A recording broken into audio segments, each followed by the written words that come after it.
Ресей Украинаға қатысты өзінің әуел баста қойған мақсаттарынан бас тартпайтынын осының алдында да білдірген. Ресейдің сыртқы істер министрі Лавровтың мәлімдемелерін шолып шықсаңыз да, Ресейдің қазір бас келіссөзші тырнақшаның ішінде деп сайлаған адамы псевдотарихшы Мединскийдің мәлімдемелерін қарап шықсаңыз да, тіпті президент Путиннің айтқан мәлімдемелерін хронологиялық тізбекпен шолып шықсаңыз да, Ресей Украинаға қатысты келіссөздерден бас тартпайды деген месседж анық аңғарылады.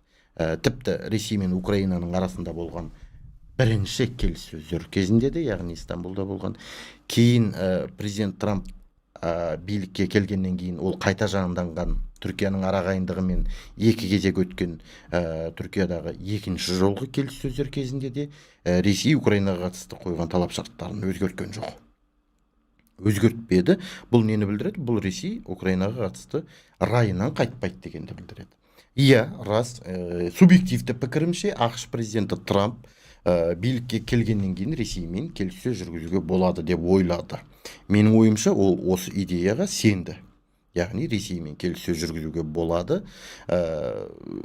тараптарды бейбіт келіссөз үстеліне отырғызуға болады деген идеяға президент Трамптың өзі сенген секілді. Алайда Путиннің түпкі мақсаты бұл емес еді.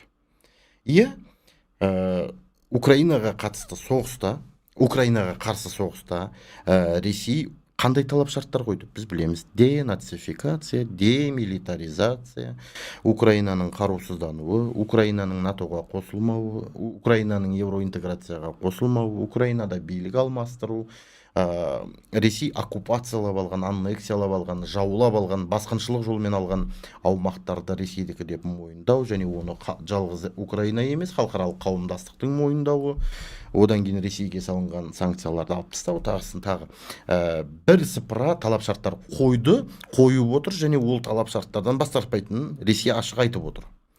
Алайда Ресейдің дәл қазіргі Украинаға қатысты түпкі мақсаты не? Біз осыған бір көңіл бұруымыз қажет секілді. Менің пікірімше, Ресейдің Украинаға қатысты түпкі мақсаты басқа. Ол Украинада билікті алмастыру. Зеленскийге көңіл толмай ма сонда? Мәселе Зеленскийге емес. Мәселе Украинада Ресейдің ықпалында болатын басшыны тағайындау, команданы әкелу, билікке әкелу. Украинада қайсы бір жылдары сондай басшы болды, ол Виктор Янукович дейтін адам. Биліктен кеткеннен кейін, Евромайданның алдында, биліктен кеткеннен кейін Евромайданның кезінде Янукович Ресейге қашып кетті. Ростовта барып паналады. Әлі күнге дейін сол жақта. Ресейге керегі Украинада дәл сондай басшы. Айтқанымен жүретін, айтағымен үретін, алақанында, уысында ұстап отыратын лоялды, проресейшіл билік керек. Бұл күні осы 3 шілдеде болды.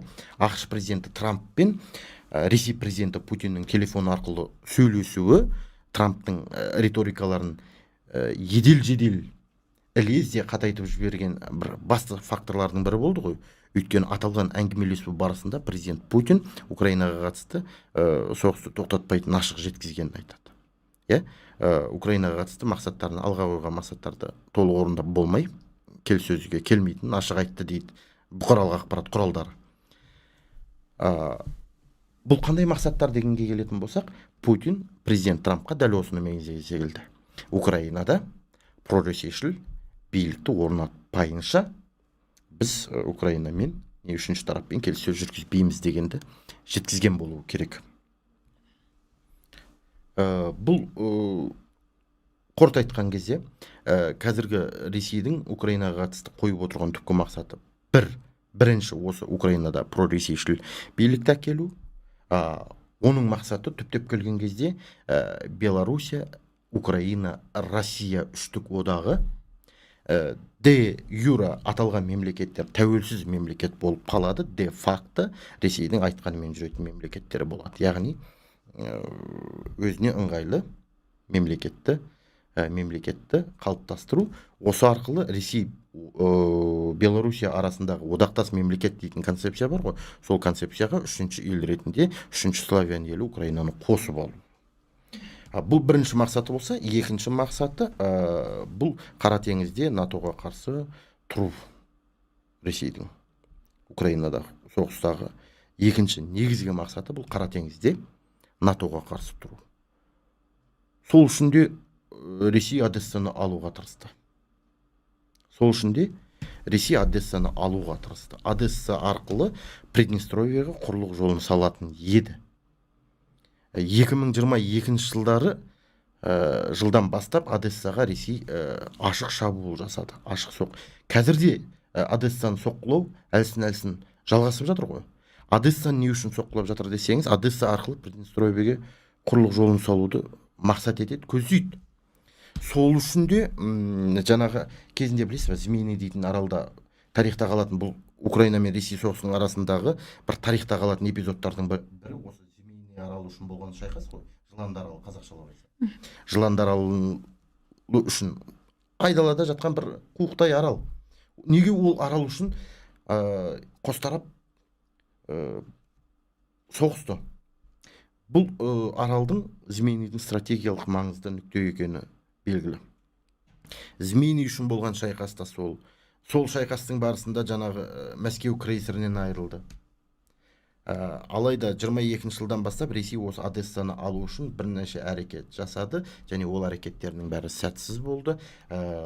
Одессаны алу жолындағы операциялар барысында Украина қарулы күштері Ресейдің крейсері Москва дейтін крейсерін талқандады. Бәленбай құны қымбат тұратын Киевте, Донбасста болған шайқастар барысында Ресей арнайы жасағын сарқып алды. Ұшақтар арқылы түсіретін арнайы жасағын жойып алды. Осылайша Одессаны алу операциясы әлі күнге дейін сәтсіз жалғасып келе жатыр. Ал оның нақты мақсаты түптеп келген кезде Қара теңізде үстемдік орнату, Қара теңізде НАТО-ға қарсы күресу. Егер Одесса алынған жағдайда, Приднестровьеге құрлық жолы салынған жағдайда, Ресей Қара теңізде үстемдік орнату мүмкіндігі болатын еді.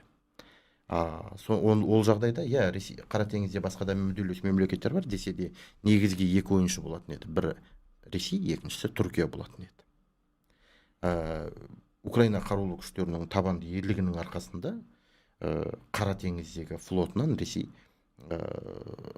Қара теңіздегі флотын талқандап алды. 5-тен 1 кетті. Атақты Москва крейсері кетті, 22 кеме кетті, 4 десанттық кеме кетті. Яғни Қара теңізде үстемдік орнатам деген тыраштануының нәтижесі Ресейдің Қара теңіз флотын талқандады. Бұл соғыстағы Ресейдің үлкен екі мақсат осы деп айта аламыз.